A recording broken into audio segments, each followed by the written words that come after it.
You are listening to the Red Roots podcast.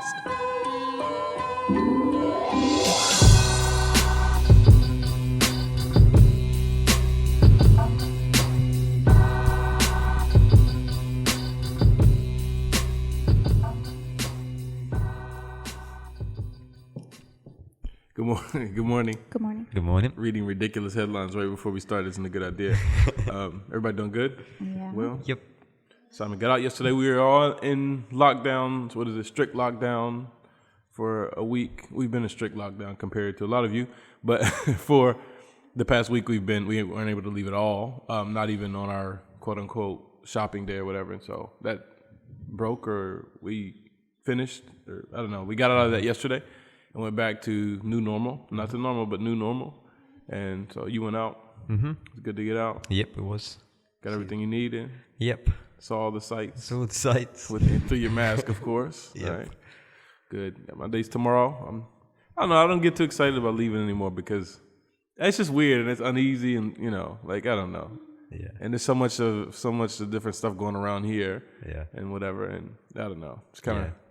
But it felt like, what's the word? Like friendlier yesterday when I was out. Like the first few times that I'd go out and everyone just was like, it just felt panic Tense. mode. Yeah, intense, and no one, just people rushing around and whatnot. Whereas yesterday, people were just felt more relaxed. Like out. lighter. Yeah, like I was asking people I was trying to find batteries, just asking people where I could find batteries, and My bad. You know, I asked they you were about batteries and now you're running all over the world. Poor Simon. but just people like willing to have chats to you a little bit more, Yeah. and just talk to you and not just run from you. Yeah. Because before it was like, and understandably so, but it was like people standoffish and like kind of not wanting to be. So you get it, but yeah, I guess that's good to an extent, as people getting back to acting like normal people. Yeah, and it wasn't like while being precautious. it wasn't like it had gone back to normal. Everyone was giving you hugs and whatnot. Yeah, People were still keeping their distance. Like it was Yeah. still 2 meters, and the shop still had like the barricades in front of their doors. Mm-hmm. But just people were friendlier in the way they spoke to you, less Yeah. panic in their voice and whatnot. That's helpful. So, yeah. That's helpful. How did you feel when we had to stop greeting each other? Because for people who don't know, here in Bolivia, we greet with a kiss on the cheek. How did you feel about that when they're like, okay, we're not doing this anymore? Yeah. It's probably like, yes. I was wondering the same But it was thing. it's weird, isn't it? Because now you're like, how do you greet people? Like I saw Carlos the other day, and he went to give me a fist bump, and I was like, nope, I used my elbow. Yeah, like now. They were using their Yeah. feet. Like Yeah. Miguel always, our neighbor always sticks his foot out and like pounding the foot. Yeah. But it's weird, isn't it? Like you go because in the beginning, no one was absolutely touching at all. Yeah. And then it's like you just get into this place where it's like, oh, well, we'll just do a little elbow bump, and then it's like, oh, we'll just do a fist bump, and you know what I mean? Because you get used to like what happens is your fear goes down, and it's not like fear in the sense of like, oh, we're gonna, but like your guard goes down, I guess is the best way to say it. Because you've been dealing with it for so long and it's become normal and you're not concerned about it anymore. And so it's like, which I don't know if that's a good thing or bad thing, but that's what happens as time goes on. Yeah. And especially like in a culture where greeting is so you could be in a room, then leave it for 10 minutes and come back in, and you still have to re-greet like everyone. Everyone still does like the handshake or whatever. The weirdest thing for me when I first came is the kissing the stranger. Like someone introduces you to their friend, their grandma's cousin, sister, and you're never going to see them again. It's like, oh, hi. And then you have to go in for a kiss. I'm just like... I mean, you don't have to, but it's like, it's kind of I don't know. It's like, if you don't, it's like, oh, okay. It looks really bad on us as outsiders. No, it's not that extreme, but yeah. I think for me, when I go back to the States, it's always weird because I meet people and just you got to think I don't go to the States every 2 years or whatever. And so when I'm there, I'm like, they're like, how you doing? I'm like, and you got to like fall back out like, oh, and like, they're looking like, what are you doing? Is this guy trying to make a move? Like, I remember I actually kissed Richard from Holly and Lester's church. Oh, yeah. An elderly guy, and I went in and I said, oh, I'm so sorry. I'm used to that's how we greet each other in Bolivia. He's like, I'm not complaining. Yeah. I don't think it was him. I think it was somebody else, but yeah. Anyways, so there's been a lot going on. I've been on the phone for the past week and a half, pretty much. it's been, there's a lot going on, obviously, in our world. In our world now, right? It started off, and there was a lot going on in Minneapolis. Then there was a lot going on in a few states. Then there's a lot going on in the United States. Then it went to the world, and like there's all kinds of different countries protesting and having what I feel like, at least there are sectors of it that are having meaningful conversations about race and things that are way, way, way overdue, I think. And so I've been on the phone with other missionary friends, just friends who work in the secular world. Does that sound? I don't mean that as like a negative thing, because it's a good thing, I think. But, friends that don't work in ministry full time, friends that are pastors and whatever. And we just have a lot of conversations in private about different issues and how to address it. And what are my thoughts? What are my experiences and stuff like that? It's been really good. It's been really good, especially all the private conversations. I think have been really great. And for me too, just helping me understand, other people's perspective on it. It's not, they don't have different perspective. It's just their angle, the way that they're seeing it. You know what I mean? And why that it's so much harder for some people to be able to like speak up about it. Which, semantics, we can argue all day on that, like or whatever. But like at the end of the day, like it's not easy, And so, anyways, through all this, it's made me think about like, because one of my things is like we need to speak up. And we talked about this last week. All of us, black, white, Bolivian, America, like, whatever. We need to speak up on issues like this. As the church, we need to speak up. I still stand by that. However, it's made me think on a larger scale. Us as missionaries here, look, the only injustice that happens in the world is not abortion and racism. Those are not the only two injustices that are occurring in society. There's a lot of other things that happen.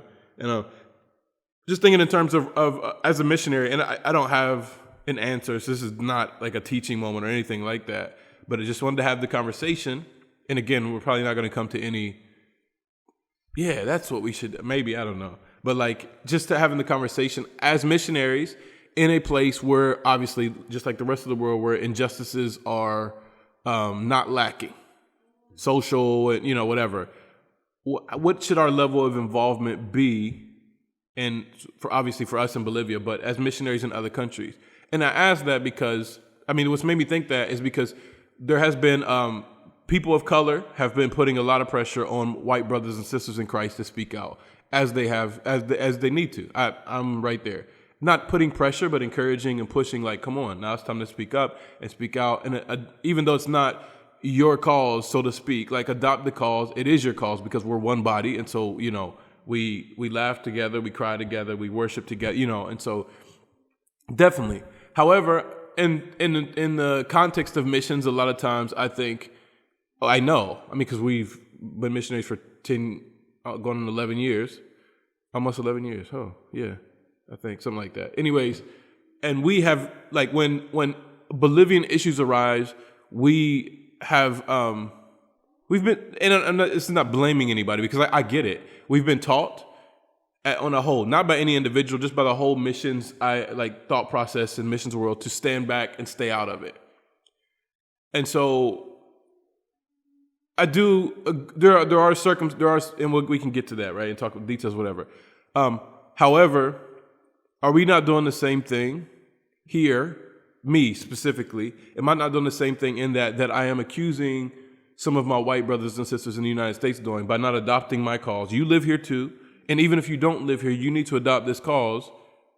Like, because let's say I live in Minneapolis, and and so I'm still going to be frustrated with my pastor friend in Florida who's silent, because this is something that affects all of us, right? And so even though he doesn't live in Minneapolis or West Virginia would have been an easy example because that's where I'm from. I don't know why. Anyways, Minneapolis, I said because that's where it happened, or Georgia or whatever.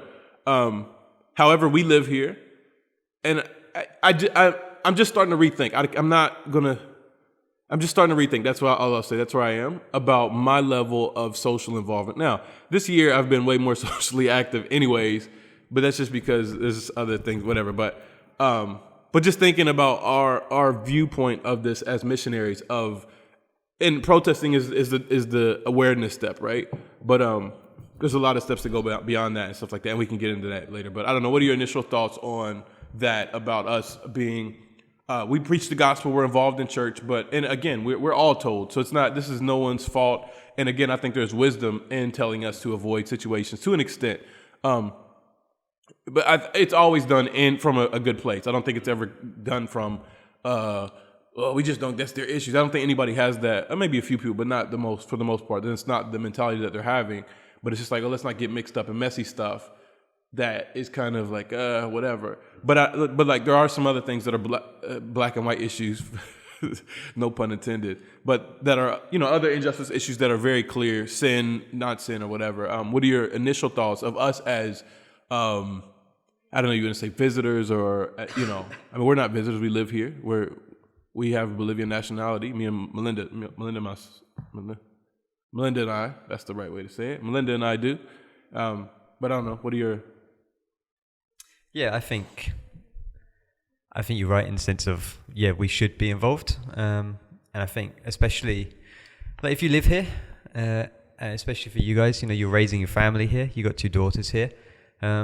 So if things are going on in this community, in this town, why wouldn't you protest for it?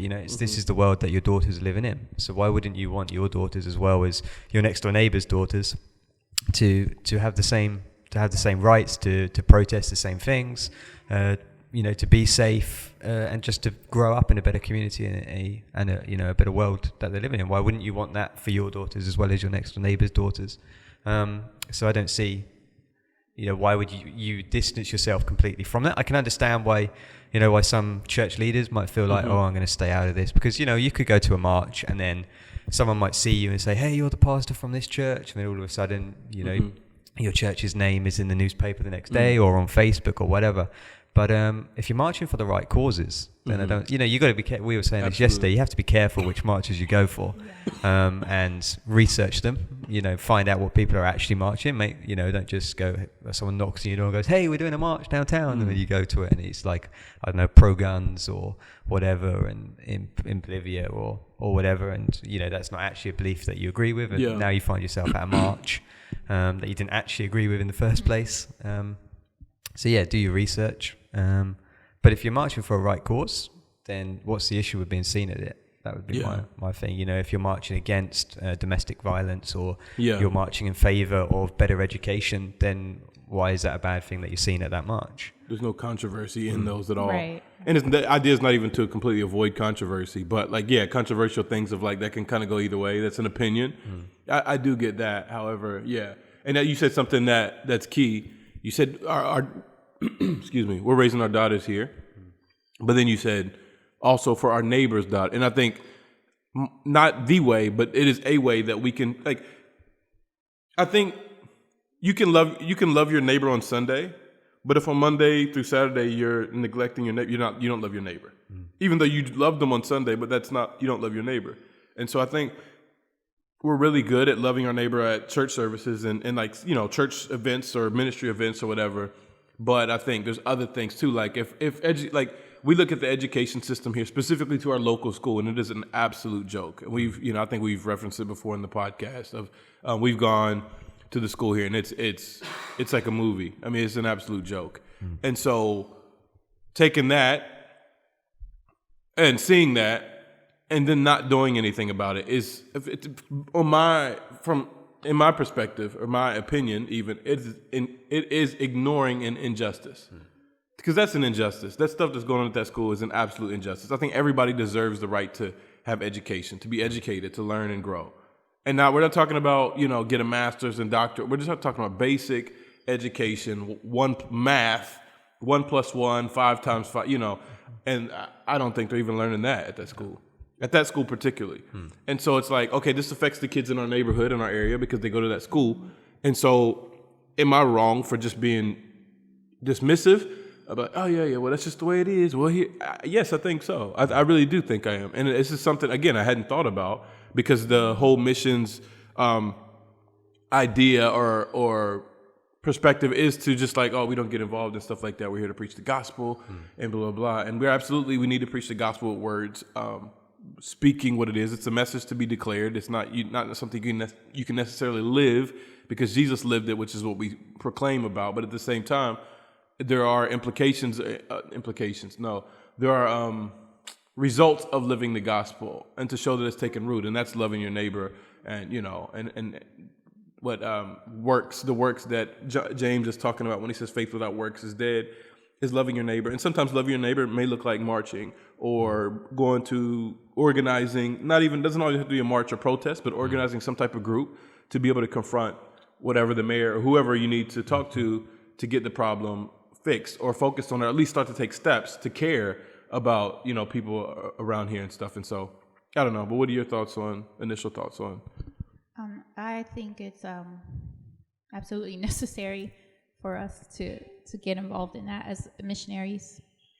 And you touched on a point in saying, and Simon did too, at the bottom of it all, it's at the very foundation of it all is your love for your neighbor. And so like if I'm going through a really hard time and my husband just tells me once a week that he loves me, but outside of that, he doesn't hold me when I'm crying. He doesn't comfort me. He doesn't pray with me. He doesn't try to understand the depths of my hurt.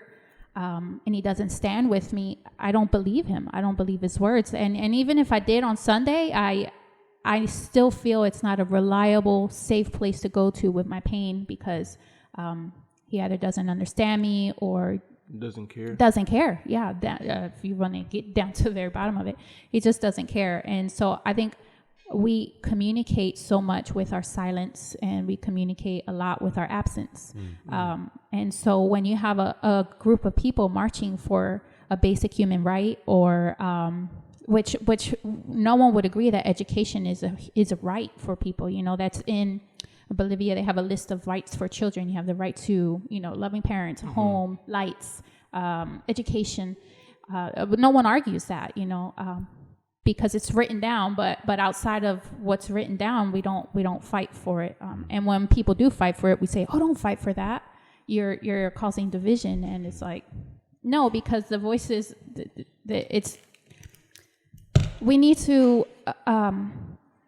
I think go back to like all of us being image bearers, like really, really asking ourselves if we see our neighbor as an image bearer of Christ. And the Bible doesn't say in the beginning God created only people that would in the future become children or Christians bear his image. He says that we all bear his image. So if we can't see our neighbor in the image of Christ and give them the dignity that they deserve as children of God, and love them deeply, then we can't stand with them. And if we don't stand with them, then where's our love? Our love is void. It's just like clanging cymbals, So I think as missionaries, we need to stand in the gap between the church and people that are not of the church, first of all, but also just as human beings, just put some works to our words, Faith.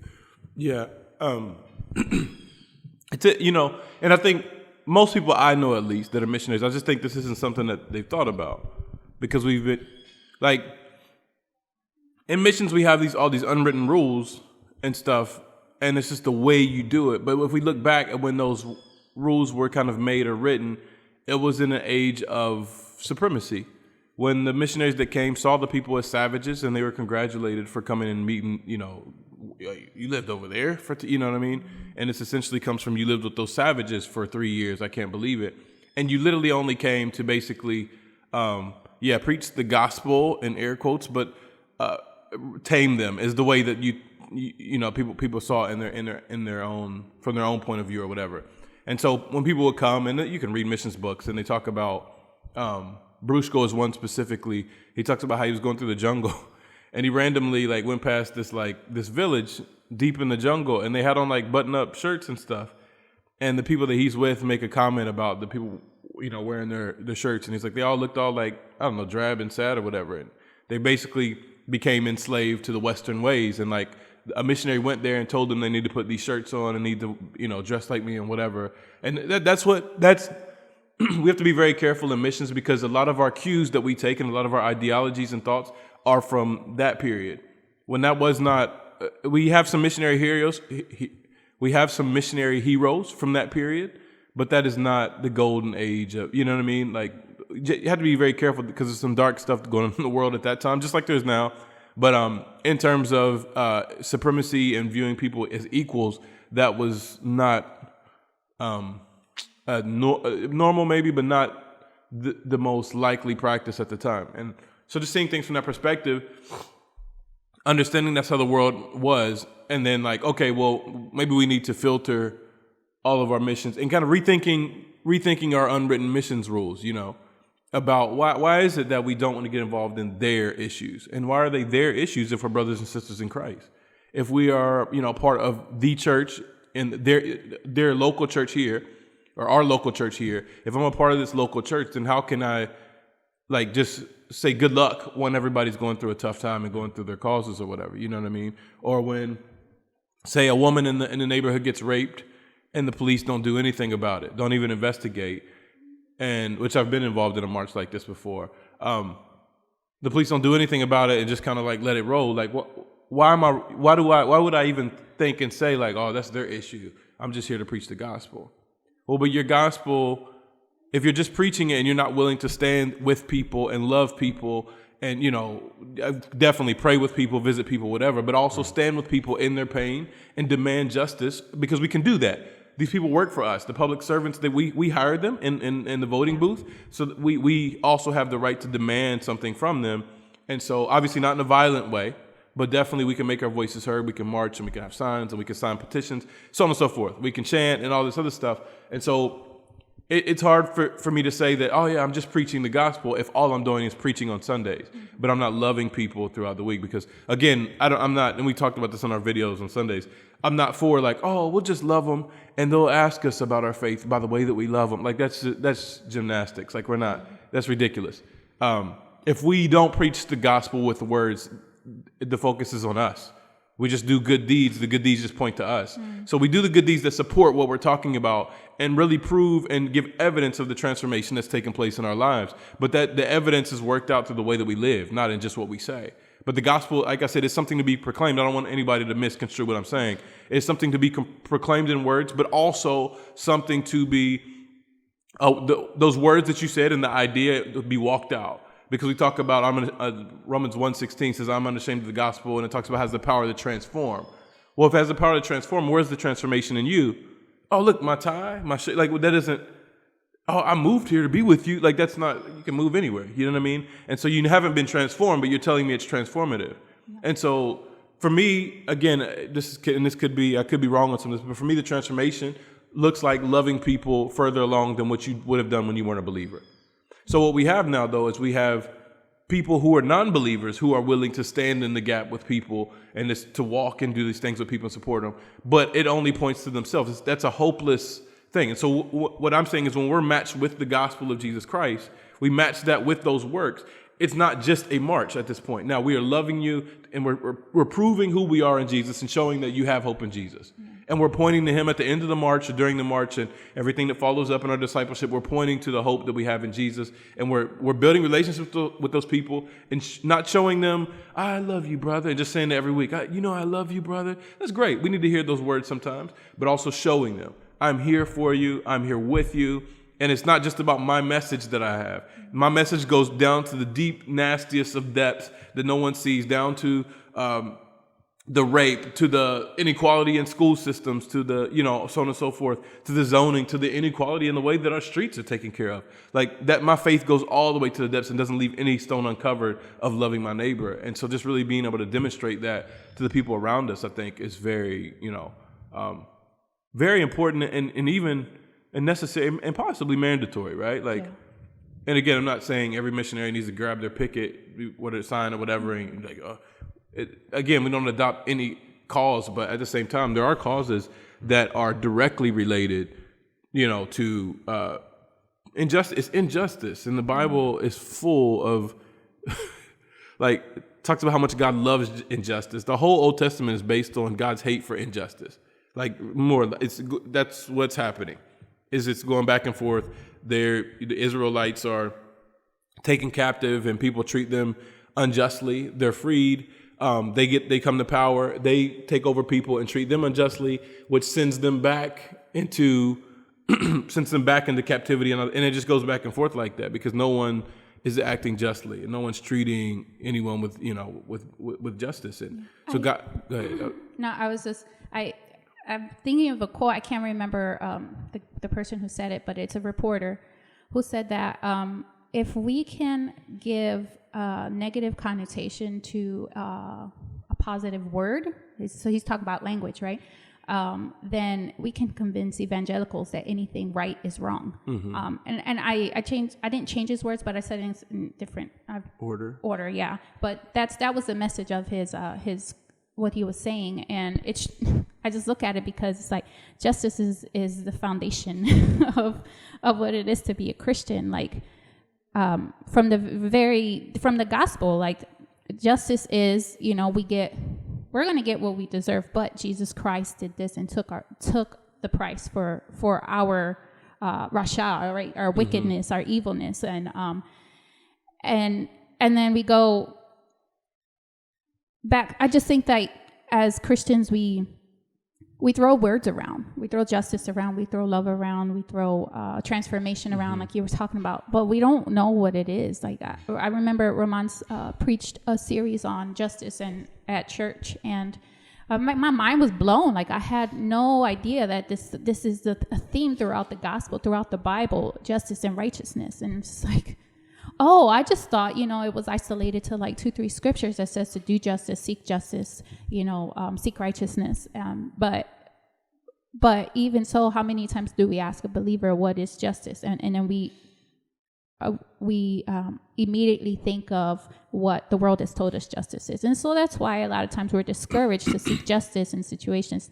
But we will pray for it. Like that's our limit. I pray for justice, and I got so many messages like that when my father died. He was murdered, and people were saying, I just pray for justice. I pray for justice to be served. But they had the very power as citizens of Philadelphia to go and march to hold the police accountable. Because they weren't doing anything. They weren't doing anything. They weren't even coming forth to see if anybody had information. Why aren't you revealing these videos? Why can't we see them? And nothing. Everybody was just silent apart from attending the funeral and saying we pray for justice. And I think that's how we are as believers. It's like, I'm not saying prayer in no way doesn't have the ability to move mountains and to heal the world, but I'm just saying God didn't just send us here to pray. He would have just kept us all in heavenly glory. We would have never been birthed or created if we didn't need to work on this earth. And I think seeking justice as missionaries, as anyone, is work, and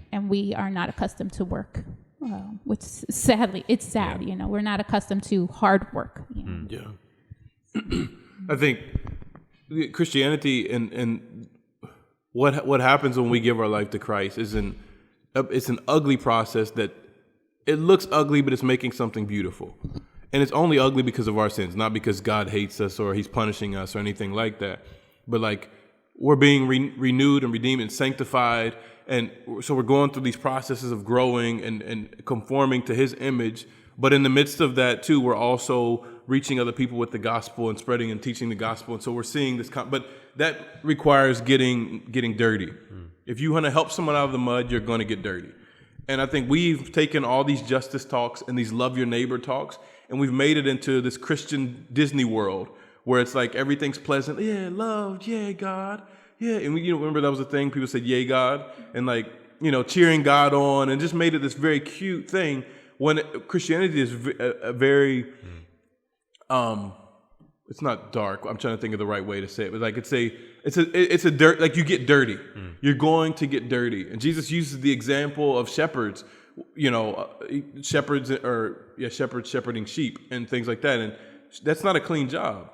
You're dirty. You sleeping outside all the time. You know what I mean? You're not taking showers for God knows how long. I guess when you lead them to a brook, you probably bathe with the sheep, which is also not a good idea. When you're grabbing the sheep, handling sheep, you're fighting beasts off, you're getting cut, you're bleeding. You're not going to the hospital because you got to leave the sheep. So you're patching yourself up. So you're walking around patched up where David is talking about he's killing bears and all this other stuff. And so, but then also when a sheep runs away, now you have to go off walking through briar patches, through mud and marshes, and fighting off animals attacking you while you're looking for this lost sheep. You find the sheep, you pick it up, and you break its leg. you're holding it over your neck. That's why you have the pictures of Jesus holding it. That thing is peeing on you, it's pooping on you, and all this other stuff as you bring it back to the flock, because you grabbed it and you broke its leg to make it have a greater dependence on you. And so when you break its leg, any animal, when you grab it and you hurt it, it's gonna like let loose all of its out of fear. And so you break its leg, and so you smell like junk. And the thing is, when a sheep runs away from a shepherd, it goes through a lot of stuff to get away from the flock. And whatever that sheep goes through to get to the flock, you have to go through to get that sheep. Not once, but twice. First, you have to go, you follow him through it, and then you get him, and on the way back, you carry him back through whatever it is to take him back to the flock and to restore him and bring him back to health. And my point is not saying you have to sin to reach sin. That's not what I'm saying at all. My point is, this is not a cute, dancy, it's not a cutesy religion at all. It is a down and dirty, get roll your sleeves up and get dirty religion.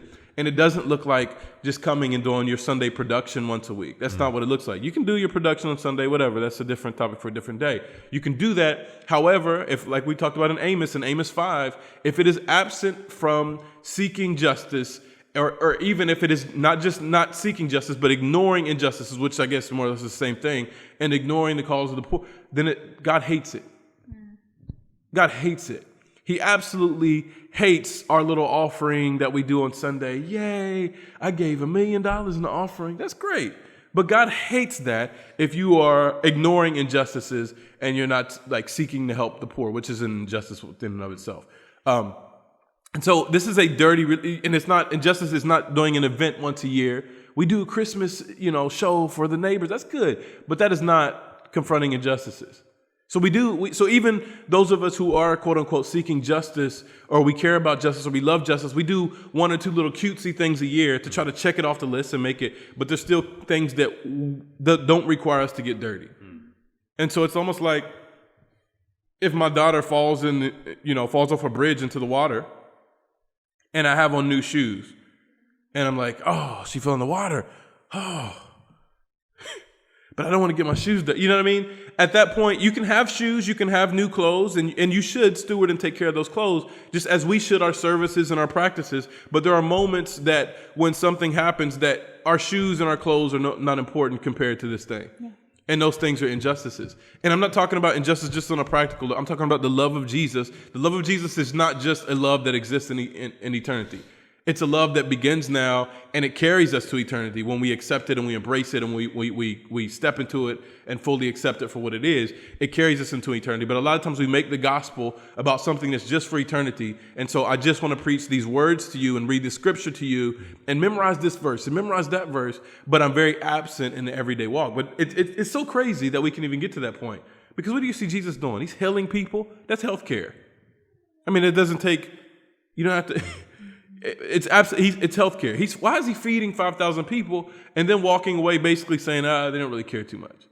Because they're hungry, He's doing all these, he's always with people. He's always taking care of their basic needs. And the thing is the healing that he gave on the physical part was temporary. He's going to, this is the thing, is if you are lame and you lame, I don't mean not funny. I mean lame, literally. If your leg doesn't work or whatever. We believe and we pray for your healing and we'll stand with you for healing. But even if you're not healed, we know that in the resurrection, you will be restored and made new. So as we stand and focus on your healing here, that's not our only focus. We understand. So Jesus knew that as well. And in the resurrection, all things are going to be reconciled back to him. He knew that. He knew that was going to happen, but he still cared enough to now, let me heal you. Why is he healing people? Obviously, to show off his glory and show who he was, but also so these people could get back to work. Because if you are sick, if you're a leopard, you're poor.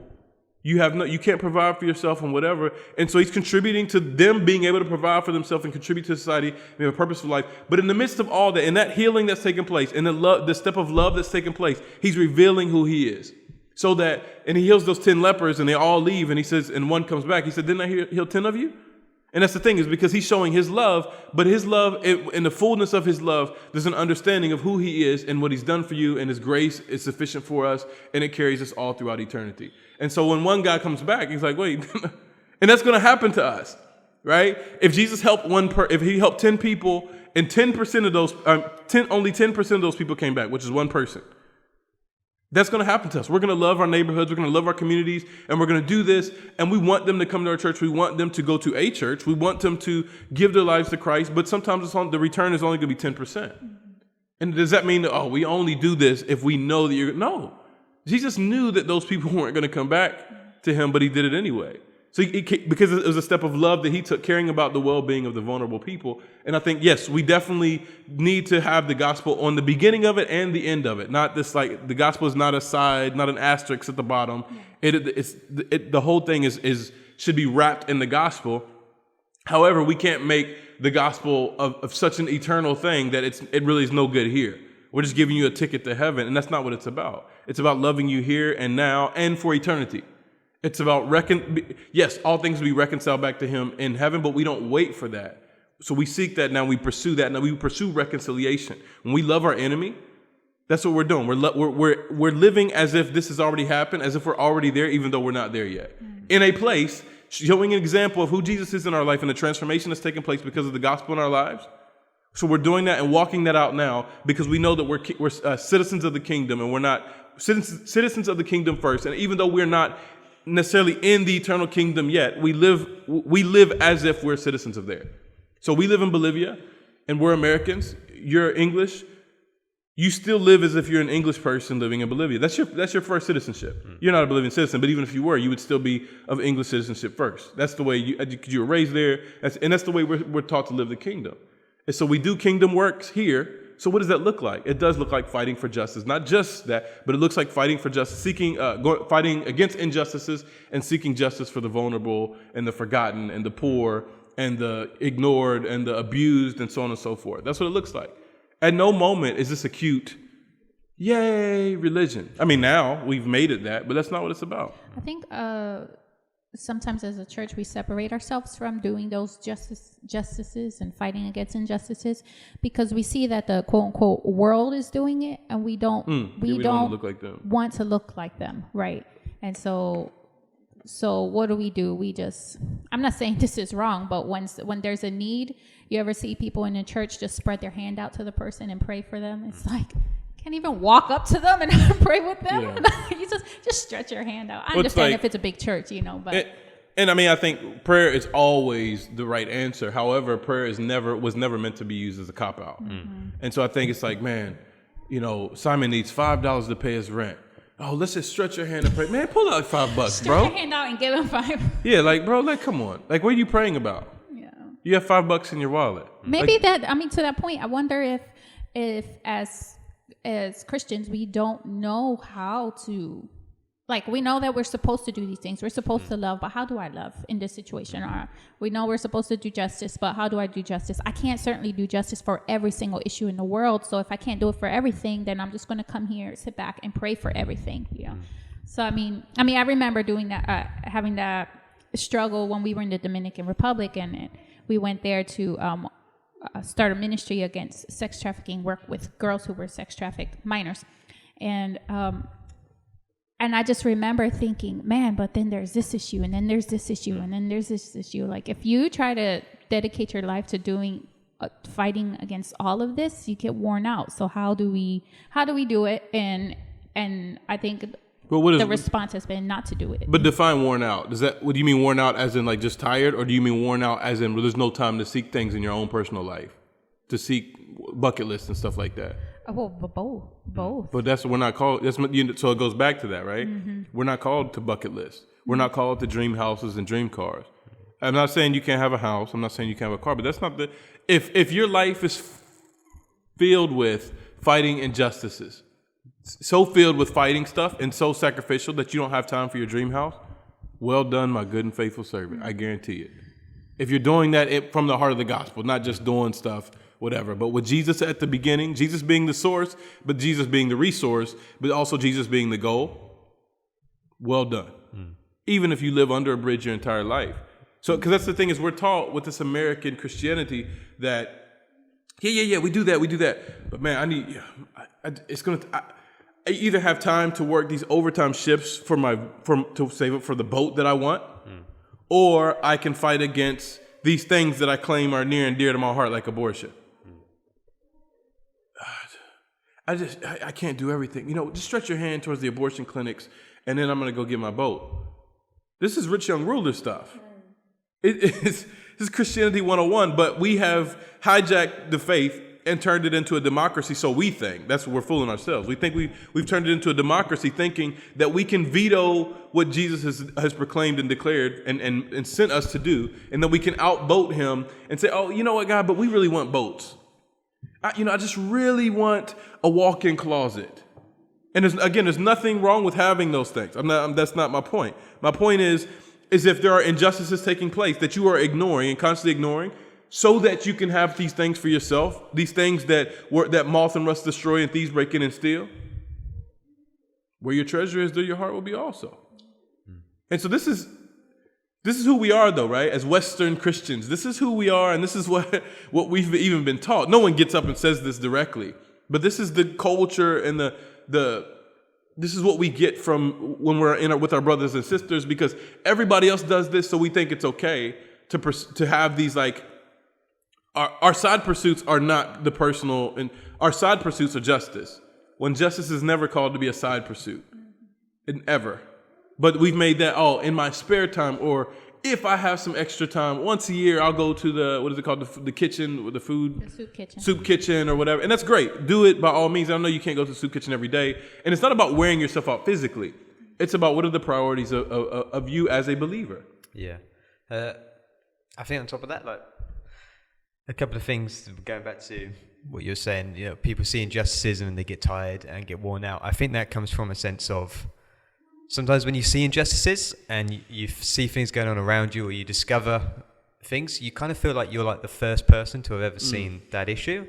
And then all of a sudden you feel like, wait, am I the only person fighting this? And that's a really tiring mindset to have. And that just wears you out. And I know that because I experienced it last December, January time when I went to Santa Cruz, and it was my first proper time like staying in that city. I've been to that city a few times, but this was like the first time where I traveled in every day. I traveled around it, I saw different parts, and every single day I'd see a street kid, just a child, because I'd get there early in the morning, like 7:30 in the morning. I'd walk through the streets and there'd just be kids sleeping in the street.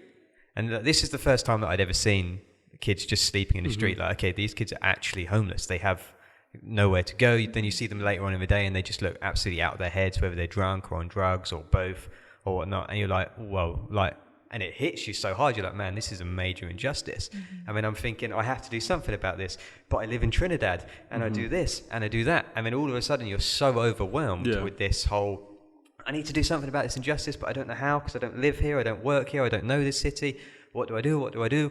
And I think that's where you become so tired and worn out. And I think from my experience, the first thing you need to do is research. Is somebody else in that city doing something about this problem that you've seen? Because I guarantee it, 99.9% of the times you won't be the first person to have seen that problem. You won't be the first person to have walked through Santa Cruz and say, well, hang on a minute. Yeah. There's a problem here. There's kids sleeping on the street. Like, I'm not the first person to have seen that. So I went to one of the local churches, and on their I don't know what you call it, a board, bulletin board, whatever, bulletin board. They had projects on there, and one of them was for street kids in Santa Cruz. So I just dropped them an email and just said, hey, look, these are the streets that I've been walking on. These are the streets that I've seen kids going on. I'm only here for this certain amount of time.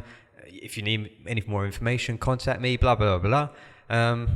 And so there's always something you can do, something positive you can do about it. You know, whether you're there, whether you live there or whether you're just visiting, there's always something you can do. And I was actually hoping to go back to that charity and do a visit with them. They offered me like a little tour around of what they do. Obviously, I can't do that now because of COVID-19. But as soon as I reached out, and as soon as I felt, okay, there are other people fighting this cause as well. That takes the weight off you. You don't need to be the only one that carries that. You know, and that doesn't mean stop fighting for it. That doesn't mean, okay, cool, someone else is sorting it, I don't need to worry about it. You still need to do your part. You still need to do something because, and again, going back to similar to what we talked about a minute ago, I think we've convinced ourselves, because there's that saying where, something is better than nothing. So I think we've convinced ourselves that doing something is better than doing nothing.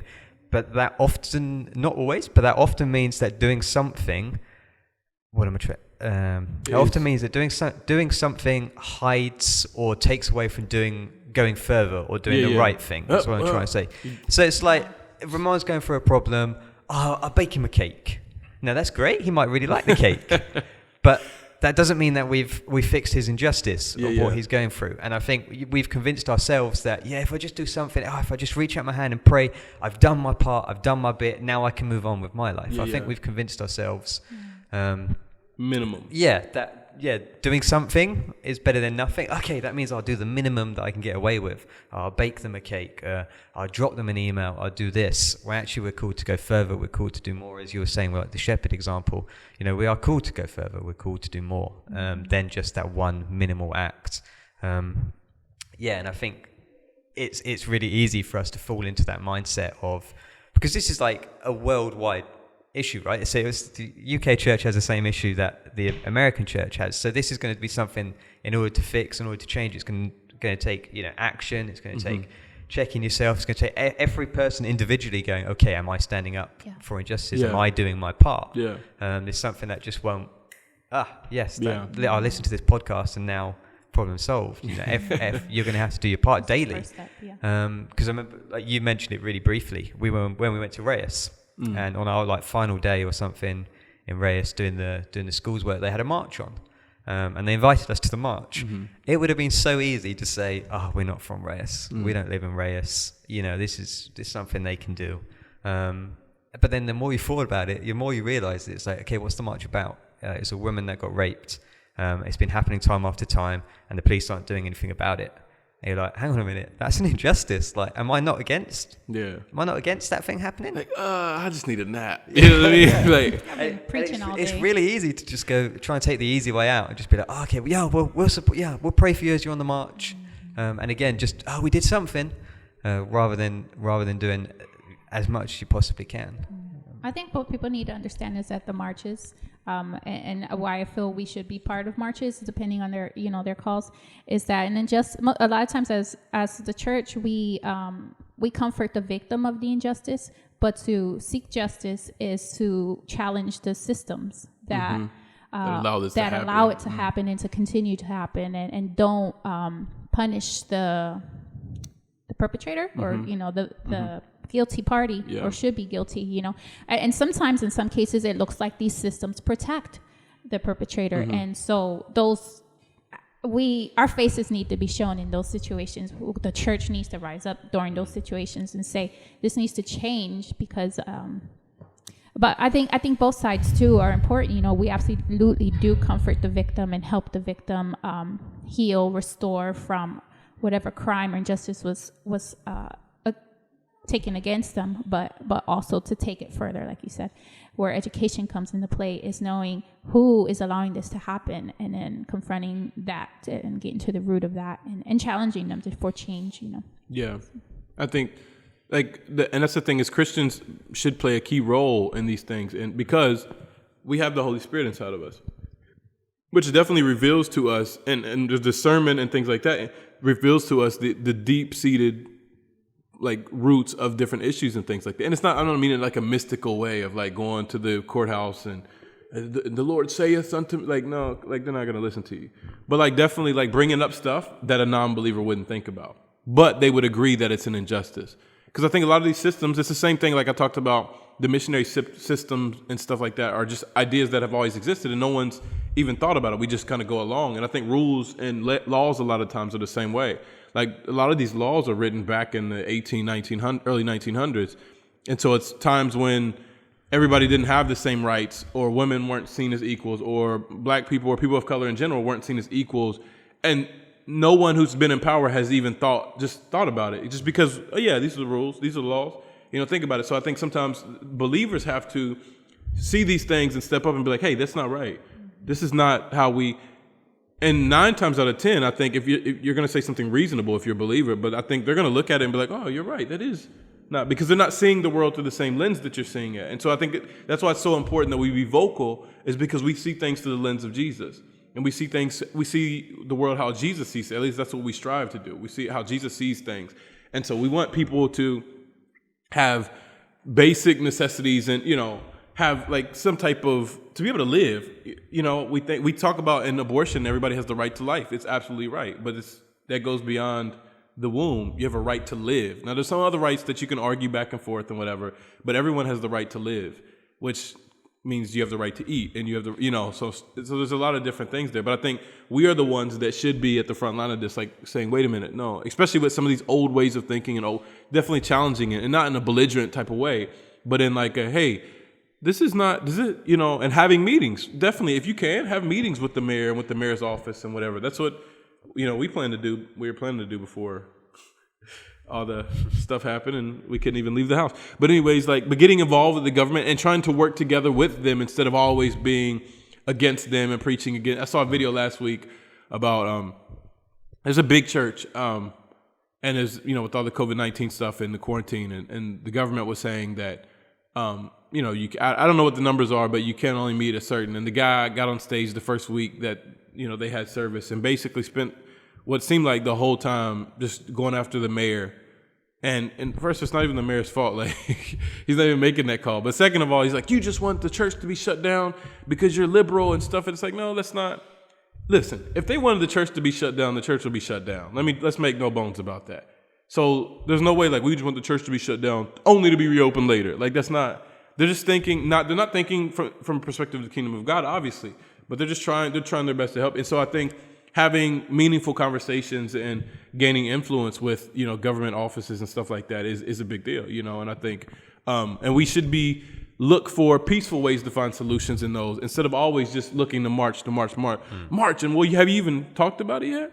Because they may be like, yeah, we agree. And we want to hear some people's thoughts, but no one's ever even, So there's different ways to do it, but we should be concerned about these things. We should be concerned about these issues and seeking solutions for all of them, Yeah, and I think too, we as a church, we have to realize too that the government isn't always the enemy. A lot of times the government has stepped up because the church has failed to do their duty in taking care of the orphans and widows.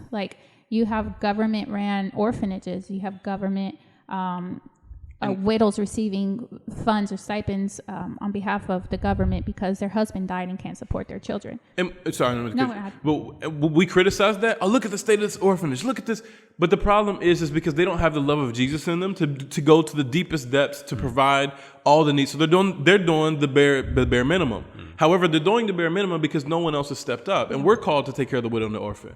And it doesn't mean that the government shouldn't do anything. Yeah, whatever. But we're complaining about something that we're not willing to do. Yeah. And so it's really, and again, it's not that they're doing a good job at it, but they'll only have to do it is because we won't. Yeah. If you want you don't like the state of orphanages, then adopt. I know in most states, the church could end the orphan crisis or whatever, now, today. Yeah. A statistic from the UK. I can't remember what the charity's called, but it's a Christian charity fighting for fostering in the UK. And the guy who heads it up says if one family from every church in the UK adopted, just one family from every church in the UK adopted someone, there'll be no more kids in the foster care system. Because that problem doesn't go away, but straight away, all the kids waiting in the foster care system now would all have a home. Yeah. But the gays, gay marriage, Simon, you know what I mean? No, but pro-life, this is pro-life. Yeah. But abortion kills children, it does, but those are all things that we use to draw attention away from that.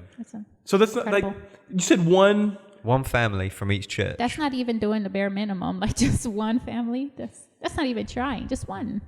One family from every church would end it. That's embarrassing. It really is. You know what I mean? Especially for such a pro-life crowd. What do we want? You know what I mean? What do we want? To end abortion and injustices. What else do we want? Comfort. I think the Bible explains those voices just perfectly, clanking cymbals. You're just making noise. Just shut up. Yeah. It's better that you just be quiet at this point. You know what I mean? Because you have an opportunity to do. And like you said, let's think. Oh, but we don't have the finances. But you said one family from each church. Hey, church. Right? Yeah. Hey, church, we want to do this, but we don't have the finances. All 5,000 of you, I don't know if you guys have churches that big, but in the States we do. So all 10,000, 5,000 members of you, hey, we need help adopting these two kids. And adoption fees are free, so we don't need help with that. we don't have the income to be able to support them. So we believe as a church, can you just please join with us and somehow we can set up some type of fund to help, like, you don't even have to adopt. You can give $1 a week to this family in your mega church, and I mean, you pay for their house like that. So it's just, it's not even that we can't, it's that we don't want to. Yeah. There's no effort. But you know what? Everybody stretch your hand towards the orphanage over there, and we're just going to pray against the spirit of fostering and like, what are you talking about? Not even the orphanage over there in our city. It's the orphanage over in Africa that we want to pray for as a church. It's like there are people, children locally who are. That gives. Sorry, I keep doing this. But then, I'm getting worked up. So go ahead. Sorry. No, that's. But that gives us an excuse to not do anything. Oh, in Malawi, there's an orphanage over there. Let's just pray, because we live in Charleston, West Virginia. So we're just going to stretch our hand. Which way is Malawi? Hey, Bill, which way is Malawi? It's this way. Okay, everybody stretch your hands toward Malawi. There's an orphanage that needs, and that gives us an out because we're praying for the orphan in Malawi. And we have the excuse of, we don't live in Malawi, so we can't go there every day. We go once a year or once every 2 years or once every 5 years, or we send $10 here and there. But we can't go because God has called me here to Charleston, West Virginia, or to wherever, Miami, Florida, whatever the case, or to Trinidad, Bolivia. God has called me here, so we can't do anything for them. So let's just stretch our hands. But we stretch our hands. When we stretch our hands, we're stretching it over every orphanage between here and Malawi, every foster home or whatever between here and Malawi, and it's wrong. It's not wrong to pray for the orphanage in Malawi. That's not wrong. But that we're using that as an excuse to go again, you know what I mean? To not be obedient and do what we're supposed to do. That's wrong. I remember when we adopted Jolie, we had a lot of friends say, "Man, I wish I could do that." And I'm sitting there like, if we could, 9 months pregnant, with a missionary budget in another country with no family help, do it. Please understand me. I'm not saying like if we could do it, you could do it, because we're not. I'm not saying we're great. We're just really not. But just the fact that we did have very little, but when you understand what's at stake, it doesn't matter. In my opinion, it doesn't matter what you feel you do or don't have. The likelihood of you having more than enough to do it is very high. It's just like he said, you just don't want to do it. It's very possible. I don't know. I think, but it's frustrating. But it's frustrating because I'm realizing as we talk, like, man, we need to be not. It's not even we need to do more. We just need to understand what we're doing more. You know what I mean? And like, and who we are more, and what we're supposed and who we're called to be, and all this other stuff. And it's like, and again, it goes back to what you guys were saying about getting worn out, because it is a thing. You get worn out. But why should anybody be worn out when there are millions and millions of believers all over the world? Why is anybody that's fighting for orphans and orphan rights, or fighting against, human trafficking or sex trafficking, whatever, any cause, right? Abuse of women or abuse of kids, whatever. Why is anybody getting exhausted doing that? And maybe they're called to do that full time, but we're all called to care about this cause. Yeah. So why are they? I can't go to Thailand and face it, but you can send money on a monthly basis. You buy Starbucks, you can send money. And with that money, they can hire a new worker, or maybe if you don't send enough, but you can get some people together at your church and you can get enough money to hire a worker or to pay their bills or whatever. That goes a long way. Because now, let's say I live here by myself and you guys aren't here or whatever. And I'm just busting my behind trying to get something done. And like, it's just me though. And I get like that there's churches in the United States and they're not going to move here. I mean, maybe you can move here, but I get that. Everybody's not going to move here. But what can you do? You can, if when you send support, you're sending money I can hire somebody to join alongside me and really share the burden. They're not going to take half because I'm the one that's going to be passionate about it, but they're going to take some of the burden off. And then another church can do the same to where I can provide for myself and hire another person. Now there's 3 of us. And not only are we able to accomplish more, but we're also able, I'm also able, my mental sanity, because we're a body, we're a team. It's the same thing we talked about last week, but it's from a different angle, right? If I'm black and I'm going through racial issues in America, I should be able to talk to my body of believers because we're a team. And so we should be able to stand up against and fight this better together at the same time. And it's the same thing if we are fighting against injustices or going through a hard time personally or whatever. We should be able to lean into our Christian community to be able to, so that I'm not carrying that whole burden by myself. We can share these burdens, and if we share it between a ton of us, again with millions of believers all over the world, there's really no reason, and unfortunately it'll continue to be like this, but there's no reason for anyone to be exhausted, there's a choice, right? Where you just work yourself, and because you're so passionate about it, that the more, I get that, but there's no reason for anyone to be like, oh, just feel hopeless and like they're on their own and kind of superhero or whatever, And so, I don't know. I think about even the building that we're in right now. It's a hospital started by missionaries, and the missionaries returned to their home country, I believe, right? Mm-hmm.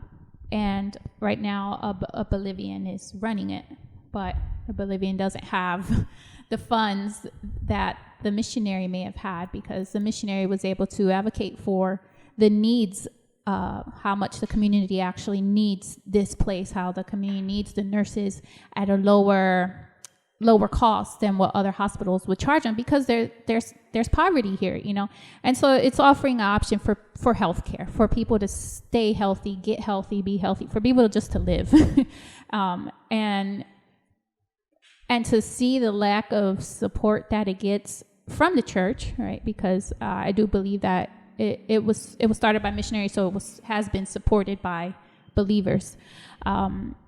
It's just there's a I don't know, like how do we get to this place, to say, even from the beginning, we're passionate about it, and then over time, our passion for it just kind of like settles, or the fire kind of settles and dies out. The need is still very high, probably sometimes even more so, but our eyes get a little blinded. That's not the word I wanted to use, but like I said, like our passion just dies down for the need to help other people. Their situations haven't changed. People are not rich now, and so they can afford health care, or they can afford their sick baby to get better. But to see that the nurses here can't get paid not even what they should get paid, but just a fair wage, to see the doctors basically having to do it for free, it just breaks my heart, because as a church, somebody started this as a church, supporting this cause, and it's a great one. And then to see them struggle and suffer, and not even know how to keep the doors open some months, it's just heartbreaking. And people just kind of being like, oh, well, I think a lot of times we do things out of an emotional reaction. And that's fine to start like that. But the problem with that is we're doing it for ourselves so that we can feel good about ourselves. And so once that feeling or that emotional state, whatever, goes away, then we kind of like stop caring, and we can act on emotion, but we have to remember and be sure that the root is from a place of transformation. Yeah. And from who we are, our identity in Christ, not just how I feel. Yes, how I feel made me look that direction, but I can't be motivated just by my emotion. That's because right. Emotions are up and down. And so my level of commitment to any cause, if it's based on emotion, is going to be up and down. And see, that's the difference between social justice works through the church and social justice works through the government or secular organizations, is that the end for them is just that. The end for us is Jesus and eternity. And so, and we are, that's supposed to be the difference, is because we are transformed people transform.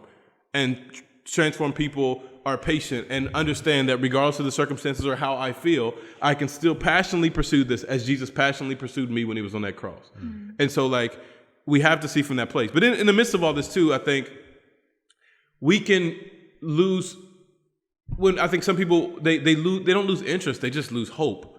Like, I can't do it anymore. But I think a lot of times, and this is something we all fall into, is leaning on ourselves and not depending on, but counting on ourselves, like looking at our own strength and not at his strength.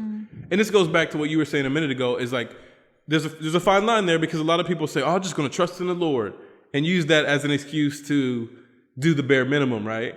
And so we can trust in the Lord that he's doing this project, but he's going to do it through me. And so it's his job to do the results, but it's my job to be obedient. So what has he told me to do? So let me just focus on being obedient, and let me leave the results to God.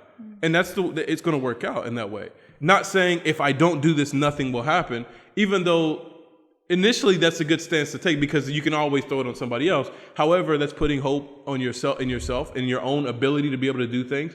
And none of us have the ability to change the world just because we may make a noticeable thing, but changing the world is not a temporal thing; it's an eternal thing.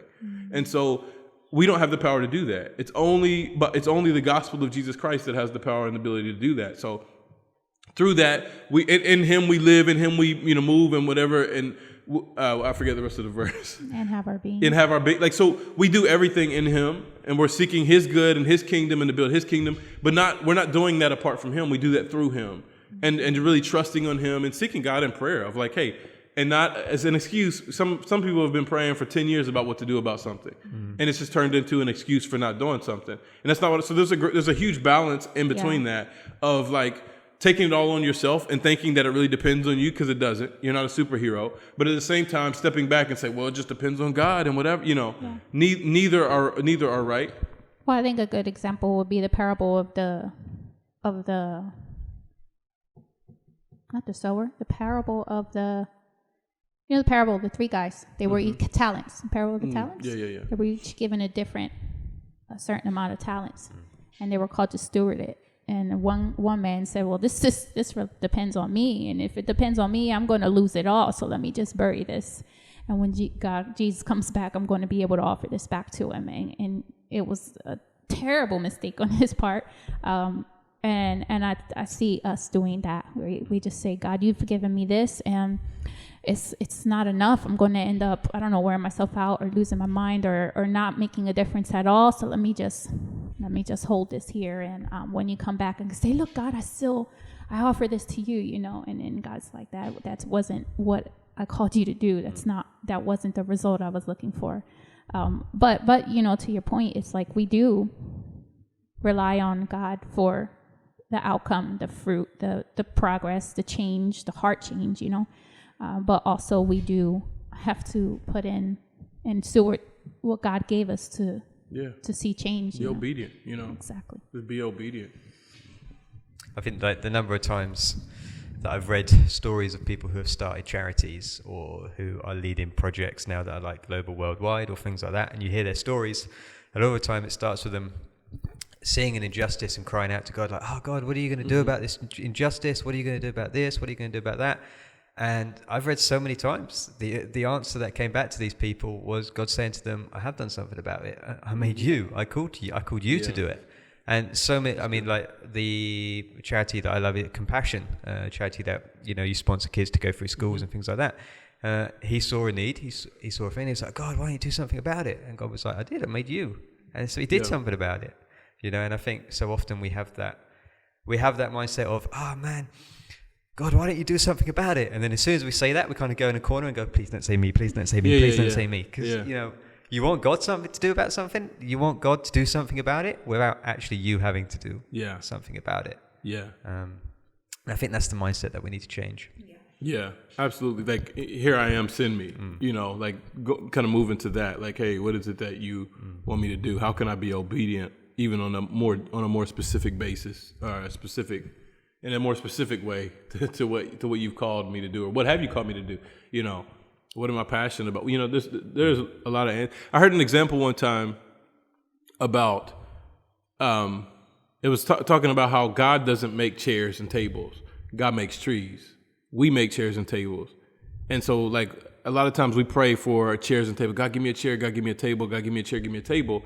And God's like, I gave you trees. Like what? You couldn't do any of this without, you know what I mean? So I gave you everything that you need to be able to do it. And I sent you a mission to be able to do it. So, we just want the magic to happen. But the thing is, the magic to happen is it takes away our opportunity to love one another as he loved us, as to be that self-sacrificing love, to be able to really drop my priorities and prioritize that of my neighbor. When God miraculously does things to solve these issues of injustice, it takes away our opportunity to grow in love for our neighbor and to love our enemy even. And so obviously there's no excuse for taking ourselves out and making it like, whoa, we're just going to pray about it. I think some people have been having prayer meeting about stuff for 40 years, and it's things that maybe, again, I'm not saying we shouldn't pray about it. That's not what I'm saying, but things that if we, after prayer meeting, we can have a planning meeting and see how can we solve this. Holy Spirit, lead us in our prayer meeting, yes. Guide us in our prayer meeting, inspire us, whatever, motivate us, transform us in our prayer meeting, but also in our planning meeting. Give us ideas in our prayer meeting for our planning meeting so that we can continue to walk out this obedience of what we're here for, instead of being dismissive, like, oh, we're going to pray about it. Whew, we prayed for an hour. You know what I mean? And kind of like Pontius Pilate our hands off, like, well, out of my hands now, did my part, It's like you're saying doing the minimum, Yeah, so I don't know. There's a lot of injustices here. And for me on a personal level, because of this is something I've been thinking about, like I was saying earlier, I plan to be more involved. Like I said, this past year I've been a lot more involved on that level. But I personally plan, I'm not going to make anybody else do it or try to, but I plan to be more involved. I think it's important. Again, not to be on the bandwagon, like, well, we march, not that, but like definitely be present. And it's important for the church to be present in those moments. And because people already assume the church is dismissive, and like, oh, the church, oh yeah, they just care about their building, they just care about this or whatever. But like for us to be present in that, I think is important. So I don't know. So we'll see what that looks like, and hopefully we'll have answers, because there's no answer to this, I think, right now. Maybe we're getting there, I think, but it's not a clear as day answer to, what our level of involvement should be. But if we had all this talk about what we should do as believers in our own communities, this is our own community, so maybe we do have answers. I don't know. Anyways, you good? Mm-hmm. You good? Anyways, thank you for listening. I'm not going to drag this out. Thank you for listening. We appreciate you, your love, your support, and just joining these conversations with us, and just supporting the podcast and stuff. Thank you. We appreciate it. Have a great week. We're praying for you. And Provecho.